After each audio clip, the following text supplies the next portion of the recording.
बिस्मिल्लाहिर्रहमानिर्रहीम। तागूती दुनिया। इमरान सीरीज। इमरान अपने साथियों समेत किश्ती में मौजूद था। इन सब की शदीद कोशिशों के बावजूद किश्ती आगे बढ़ रही थी और ना ही पीछे। यूं महसूस हो रहा था जैसे किश्ती को दलदल ने बाकायदा जकड़ लिया हो। इमरान की रेडीमेड खोपड़ी भी महावरतन नहीं बल्कि हकीकतन फेल हो चुकी थी। बावजूद शदीद गौर व फिक्र के वो कोई काबिले अमल हल ना निकाल सका था, जिसकी वजह से इन सब के चेहरे सते हुए थे। फिर अचानक उन्हें पहाड़ी की तरफ से जहरीले तीर आते दिखाई दिए, तो वो मजीद परेशान हो गए। लेकिन इमरान ने किश्ती के चारों तरफ छत बनाकर इस पर जाल डलवा दिया था, जिसमें झाड़ियां रखी गई थीं। इसलिए तीर इन झाड़ियों में आकर फंस जाते थे। अलबत्ता कई तीर निचले खाली हिस्से में भी गिर रहे थे, लेकिन इमरान और इसके साथी इस जगह से काफी अंदर थे, इसलिए ये तीर उन्हें कोई नुकसान ना पहुंचा रहे थे। तीरों की बारिश मुसलसल जारी थी और वो सब अंदर खड़े देख रहे थे कि पहाड़ी के सामने वाले हिस्से पर तकरीबन 19 के करीब बुसाव खड़े मुसलसल तीर बरसा रहे थे। इमरान चौंके खामोश खड़ा था। ये सब कुछ होता देख रहा था, इसलिए इसके साथी भी खामोश खड़े थे। लेकिन अचानक इनके सामने खड़ा हुआ तनवीर बिजली की सी तेजी से आगे बढ़ा, और फिर इससे पहले कि इमरान या इसके साथी उसे रोकते या वापस बुलाते, वो तेजी से आगे बढ़कर किश्ती के सामने और खुले हिस्से में पहुंचा, और फिर इसने हाथ में मौजूद मशीन पिस्टल से फायर खोल दिया, जिसके नतीजे में पहाड़ी के सामने मौजूद 19 बुसाओं में से 4 नीचे गिरकर तड़पने लगी, जबकि बाकी तेजी से मुड़कर चट्टानों की ओट में गायब हो गए। तो तनवीर भी वापस मुड़ आया। इससे क्या फायदा हुआ तनवीर? सफदर ने कहा। नहीं सफदर, तनवीर ने दुरुस्त वक्त पर दुरुस्त इकदाम किया है, वरना ये तीर किसी भी वक्त हम में से किसी को भी जख्मी कर सकते थे। और यहाँ किश्ती में पहले ही हालात नॉर्मल नहीं हैं। पीने का पानी कम होता जा रहा है और खाने के लिए भी खुराक बेहद कम है। इस सूरत में जख्मी को संभालना मुश्किल हो जाता। इमरान ने तनवीर की हिमायत करते हुए कहा। तनवीर ने वाकई काम किया है, लेकिन असल मसला कैसे हल होगा? हम यहाँ कब तक इस हालत में रहेंगे? जूलिया ने कहा। मेरे ख्याल में अम्मा बी की बताई हुई तरकीब पर अमल करने का वक्त आ गया है, फिर ही ये मसला हल हो सकेगा। इमरान ने कहा तो इसकी बात सुनकर सब बेख्तियार चौंक पड़े। अम्मा बी की तरकीब? क्या मतलब? जूलिया ने हैरत भरे लहजे में कहा। अम्मा बी ने बताया हुआ है कि जब कोई मसला इस अंदाज में फंस जाए कि इसके हल का कोई रास्ता समझ में ना आ रहा हो, तो तमाम रास्ते बज़ाहिर बंद हो जाएं, तो ऐसी सूरत में 2 नफल नमाज पढ़कर अल्लाह ताला से गिड़गिड़ा कर दुआ की जाए, तो अल्लाह ताला कोई ना कोई रास्ता खोल देता है। मैंने इस तरकीब को कई बार आजमाया है और ये 100% क्या 1000% दुरुस्त है। अब भी यही सूरत हाल हो चुकी है, कुछ समझ में नहीं आ रहा। इसलिए अम्मा बी की बताई हुई तरकीब के मुताबिक अब अल्लाह ताला से दुआ का वक्त आ गया है। इमरान ने कहा और मुड़कर वो इस जगह की तरफ बढ़ गया जहां पानी के मटके मौजूद थे। इसने बूट और जुराबें उतारी, कोट उतारा और फिर इसने पानी निकालकर इससे वजू किया, और फिर एक अलहदा जगह खड़ा होकर उसने 2 नफल पढ़ना शुरू कर दिए। चूंकि सूरज आसमान पर मौजूद था, इसलिए किबले का रुख मालूम करने का कोई मसला ना था। 2 नफल पढ़ने के बाद इमरान ने सज्जे में सर रखा और गिड़गिड़ाकर दुआ मांगना शुरू कर दी। थोड़ी देर बाद उसने सर उठाया और मजीद दुआ मांगकर वो उठ खड़ा हुआ। इसने जूते और कोट पहना और फिर आकर स्टूल पर बैठ गया, जिस पर वो पहले बैठा हुआ था। ऐसे ही स्टूलों पर इसके साथी भी बैठे हुए थे। सब साथी इमरान की तरफ इस तरह देख रहे थे जैसे इमरान कोई शोभदागर हो, और उन्हें यकीन हो कि अभी इमरान कोई ना कोई अजीब और मुहैयरुल अकूल शोभदा दिखाएगा। लेकिन इमरान खामोश बैठा हुआ था, सामने नजर आने वाली पहाड़ी की तरफ इस तरह देख रहा था जैसे जिंदगी में पहली बार कोई पहाड़ी देख रहा हो। बॉस, बॉस, मेरे जहन में एक तरकीब आई है। अचानक उकबी तरफ बैठे हुए जोसेफ ने कदरे चीख कर कहा, तो इमरान समेत सब चौंक कर उसे देखने लगे। क्या तरकीब तुम्हारे जहन में आई है? इमरान ने मुस्कुराते हुए कहा। बॉस, संग्राम बनाकर इसकी मदद से एक आदमी आसानी से पहाड़ी तक पहुंच सकता है। जाने वाला बड़े रस्से का एक सिरा अपनी कमर से बांध कर ले जाएगा, और इस रस्से को वहां किसी चट्टान से बांधकर अगर वो नीचे खींचेगा तो ये किश्ती चल पड़ेगी और पहाड़ी तक पहुंच जाएगी। जोसेफ ने तेज तेज लहजे में कहा। संग्राम क्या होता है? ये लफ्ज़ तो मैं पहली बार सुन रहा हूँ। इमरान ने कहा। बाकी साथियों के चेहरे भी जोसेफ की बात सुनकर दोबारा पहले वाली मायूसी की हालत में आ गए थे, क्योंकि जोसेफ की बात किसी के हलक से नहीं उतरी थी। बॉस, मैं बचपन में अपने वालिद के साथ एक कबीले में गया था। वहाँ इस तरह की बहुत वसी दलदल थी, लेकिन उन्होंने एक छोटी सी किश्ती बनाई हुई थी, जिसे संग्राम कहा जाता था। इस पर ज़्यादा से ज़्यादा 2 आदमी सवार होते थे और इसे चप्पुओं की मदद से चलाया जाता था। वहाँ मैंने बेशुमार संग्राम देखे थे। मुझे अभी बैठे-बैठे याद आ गया है। जोसेफ ने बड़े पुरजोश लहजे में कहा। लेकिन मसला तो फिर वही चर्बी का होगा। वो कहाँ से आएगी? इमरान ने कहा। नहीं बॉस, संग्राम के लिए चर्बी की ज़रूरत नहीं है। ये चर्बी तो बड़ी और वजनदार किश्ती के लिए ज़रूरी होती है। संग्राम तो छोटा होता है और वो दलदल की सतह पर मौजूद पानी की वजह से फिसलता हुआ तेजी से आगे बढ़ता चला जाता है। जोसेफ ने जवाब दिया। लेकिन ये संग्राम आएगा कहाँ से? क्या ये आसमान से टपकेगा? मिस जूलिया ने मुंह बनाते हुए कहा। मिस जूलिया, अगर फादर जोशुआ ने मुझे बचपन की बात याद दिला दी है, तो फादर जोशुआ मुझे संग्राम भी दे देगा। जोसेफ ने बुरा मनाने के अंदाज में कहा। जूलिया ठीक कह रही है जोसेफ। मौजूदा सूरत हाल में संग्राम आखिर कैसे बनाया जा सकता है? इमरान ने कहा। बॉस, छत जिन दिन तिनकों से बनाई गई है, इनको इकट्ठा कर लिया जाए। जाल के लिए जो बेलों की मजबूत रस्सी बनाई गई है, इस रस्सी को भी अलहदा कर लिया जाए और फिर इन तिनकों और इस रस्सी की मदद से आसानी से संग्राम बनाया जा सकता है। जोसेफ ने कहा। लेकिन छत हटने से हम पर जहरीले तीरों की बारिश भी तो हो सकती है। सफदर ने कहा। नहीं, तन्वीर ने जो कदम उठाया था, अब ये बुस्साओ खुलकर सामने नहीं आएंगे, और वैसे भी इतने फासले से तीर ज्यादा मौसर नहीं रहते। हम वाकई बुरी तरह फंस गए हैं। अगर कोई संग्राम बन सकता है और इसकी मदद से हम इस बंदिश से निकल सकते हैं, तो कोशिश कर लेने में कोई हर्ज नहीं है। इमरान ने कहा। बॉस, आप बेफिक्र रहें। मैं संग्राम बनाकर इस पहाड़ी तक पहुंच जाऊंगा और फिर वहां से रस्सा खींचकर मैं इस किश्ती को भी पहाड़ी तक पहुंचा दूंगा। जोसेफ ने बड़े एतमाद भरे लहजे में कहा। ओके, आओ इस पर काम किया जाए। ना होने से कुछ होना हमेशा बेहतर होता है। इमरान ने कहा। हम भी आपकी मदद करते हैं, सफदर ने कहा, और फिर वो सब संग्राम की तैयारी में मसरूफ हो गए। फिर तकरीबन 2 घंटों बाद वहां एक चौकोर तख्ता सा वजूद में आ चुका था। ये इतना बड़ा ना था कि इस पर 2 आदमी सवार हो सके।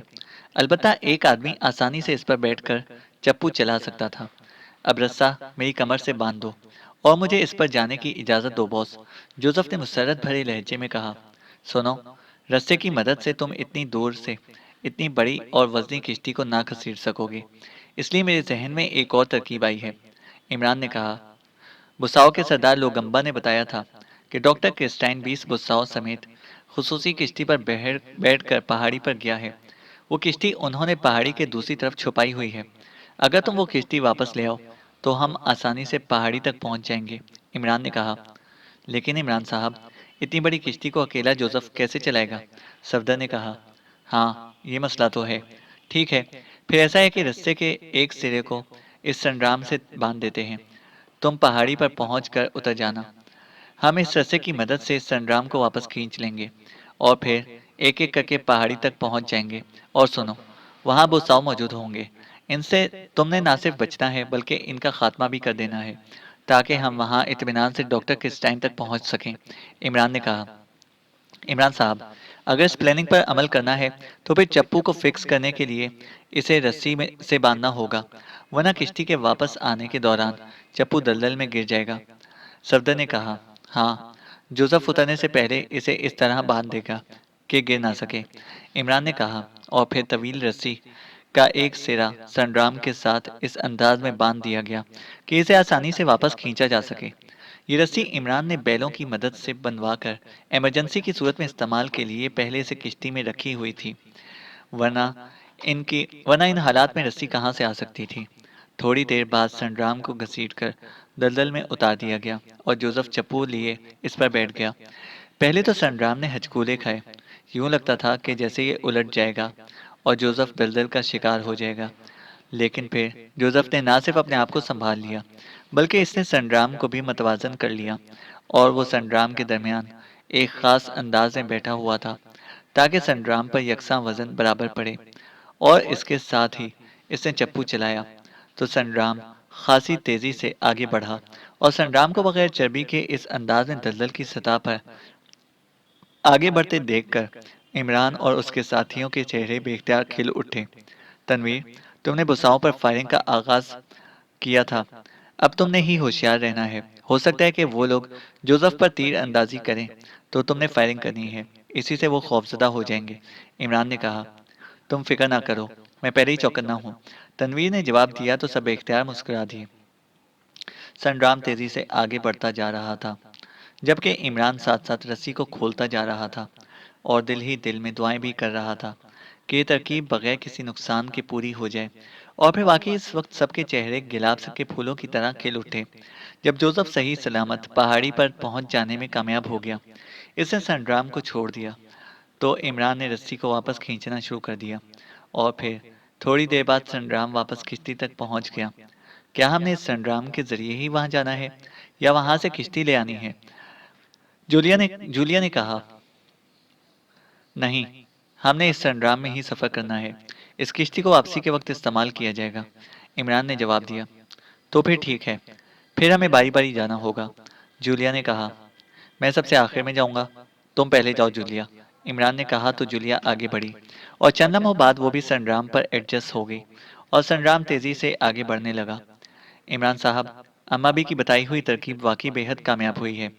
अल्लाह ताला से अगर खुलूस नीयत से दुआ मांगी जाए तो वो वाकई फौरन इसे कबूल कर लेता है। अब आपने दुआ मांगी और जोसेफ के जहन में संग्राम की तरकीब आ गई। सफदर ने कहा, हाँ, और मैं तो इसे पहले भी कई बार आजमा चुका हूँ।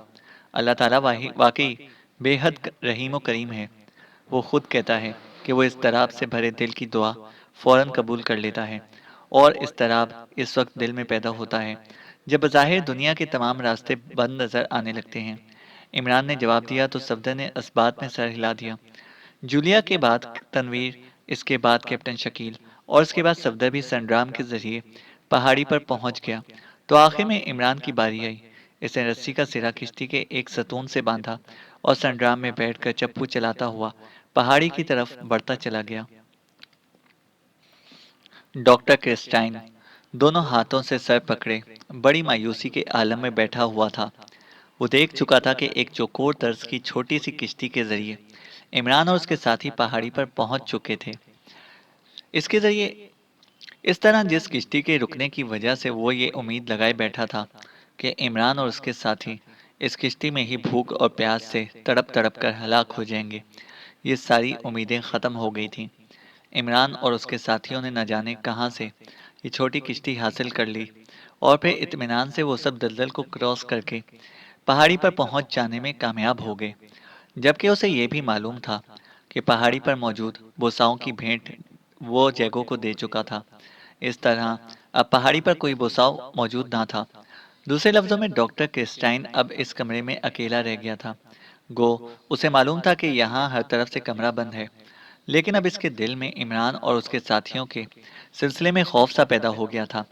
उसे यूं लग रहा था कि इमरान और उसके साथी किसी न किसी तरह से इस कमरे में दाखिल होने में कामयाब हो जाएंगे और फिर उसे इनके हाथों से कोई न बचा सकेगा।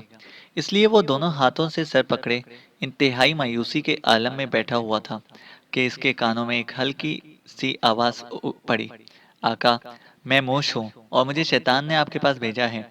कोई बारीक सी आवाज में बोल रहा था। डॉक्टर क्रिस्टाइन ने झटके से सर उठाया और हाथ हटाए तो इसे अपने सामने एक बड़ा सा चूहा बैठा नजर आया, जो इसके देखते ही देखते एक आदमी के रूप में आ गया, लेकिन इसका मुंह चूहे जैसा ही था। तुम कौन हो? मैं तो तुम्हें पहली बार देख रहा हूँ, डॉक्टर क्रिस्टाइन ने हैरत भरे लहजे में कहा। मैं शैतान का वो नुमाइंदा हूँ जो मायूसी के आखिरी लम्हात में काम करता है। मुझे शैतान ने हुक्म दिया है कि मैं तुम्हें इन पाकिशियाओं से बचाकर वापस ले जाने के लिए काम करूं, और मैं इसीलिए हाजिर हुआ हूँ। लेकिन तुम्हारे पास वक्त बेहद कम है। तुमने फौरी फैसला करना है, क्योंकि पाकिशियाई तुम्हें हलाक करने के लिए पहाड़ी पर पहुंच चुके हैं। इस चूहे के मुंह वाले आदमी ने मुसलसल बोलते हुए कहा। लेकिन वो यहाँ तो किसी सूरत भी दाखिल नहीं हो सकते। चंद रोज यहाँ टकरे मारने के बाद आखिरकार वापस चले जाएंगे। मैं यहाँ से कैसे वापस जा सकता हूँ? डॉक्टर क्रिस्टाइन ने कहा। इस गलत फहमी में ना रहना आका, ये इंतहाई खतरनाक लोग हैं। ये यहाँ बम मारकर पूरी चट्टानें तोड़कर अंदर दाखिल होने का रास्ता बना लेंगे और फिर तुम्हें मरने से शैतान भी ना बचा सकेगा, क्योंकि तुम कोई शैतानी ताकत नहीं हो। मूस ने जवाब देते हुए कहा। तो तुम मुझे कहाँ और कैसे लेकर जाओगे? पहले मुझे तफसील बताओ। डॉक्टर क्रिस्टाइन ने कहा। मैं मोश हूँ। मेरा काम जमीन के अंदर छुपे हुए रास्तों का पता चलाना है। इस कमरे से बाहर मौजूद कुएं तक एक सुरंग मौजूद है।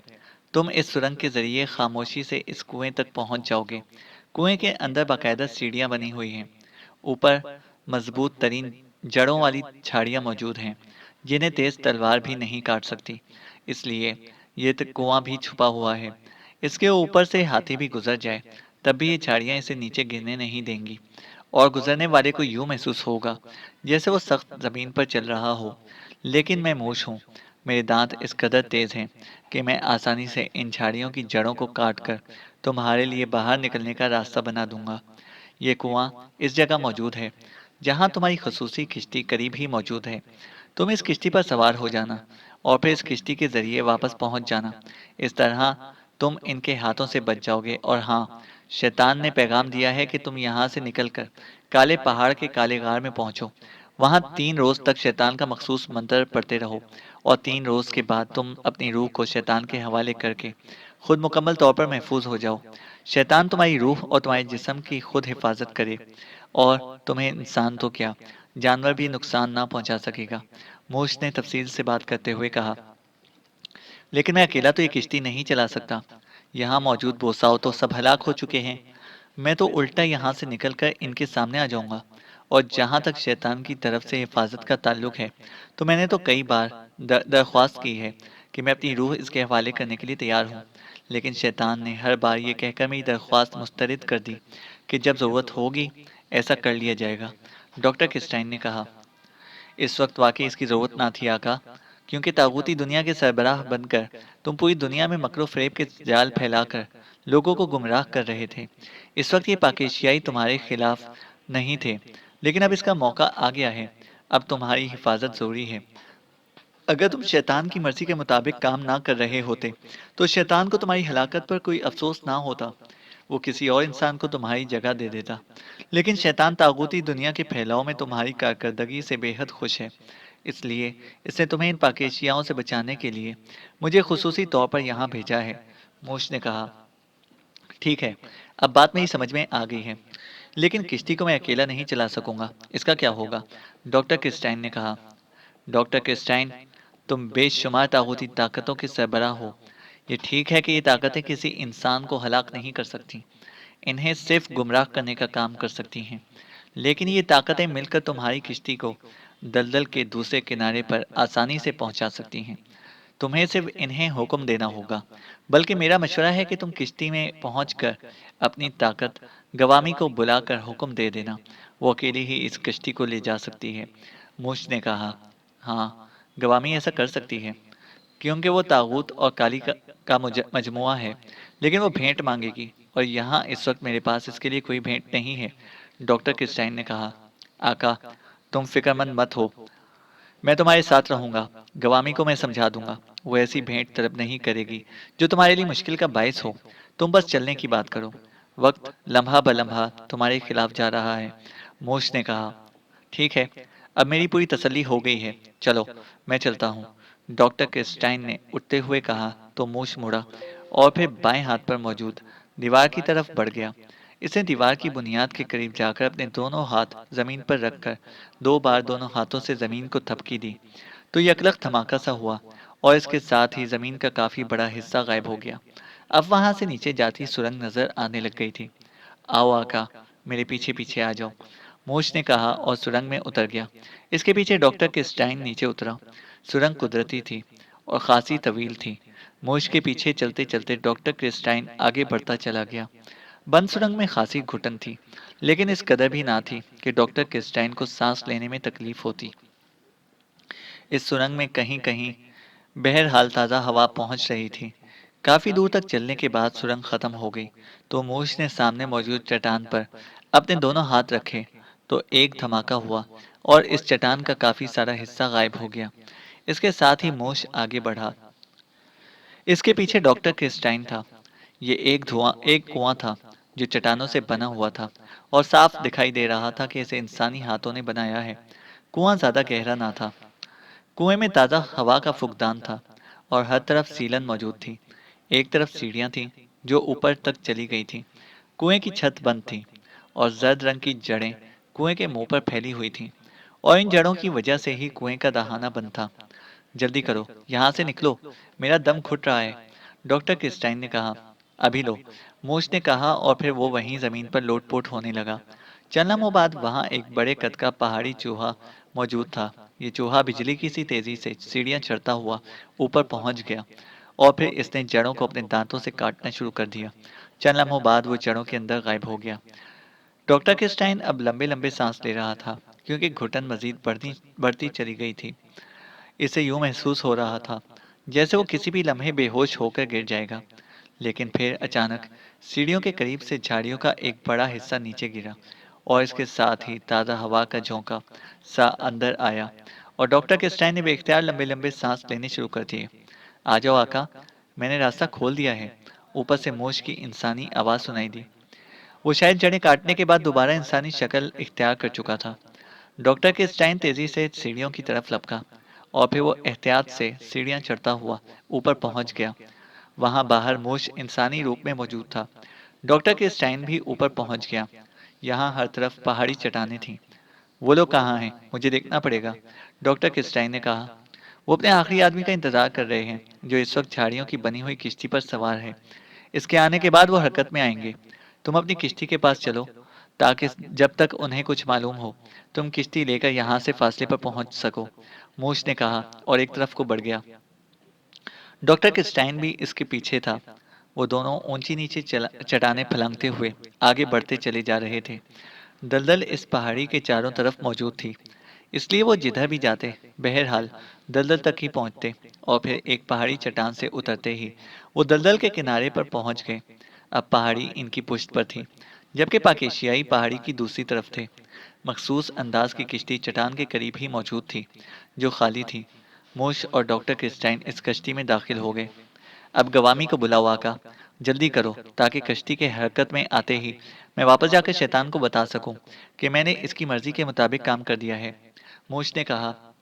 तो डॉक्टर क्रिस्टाइन ने इस बात में सर हिलाते हुए आंखें बंद की और मुंह ही मुंह में कुछ पढ़ना शुरू कर दिया। चंद लम्हों बाद इसने जोर से सामने की तरफ फूंक मारी तो हल्के से धमाके की आवाज सुनाई दी। इसके साथ ही स्याह रंग की एक बड़े कद की बिल्ली सामने बैठी नजर आने लगी और फिर वो बिल्ली स्याह धुएं में तब्दील हो गई। चंद लम्हों बाद बिल्ली की जगह एक भारी जिस्म की स्याह फाम औरत वहां मौजूद थी। गवामी हाजिर है आका, इस स्याफाम औरत ने सर झुकाते हुए कहा।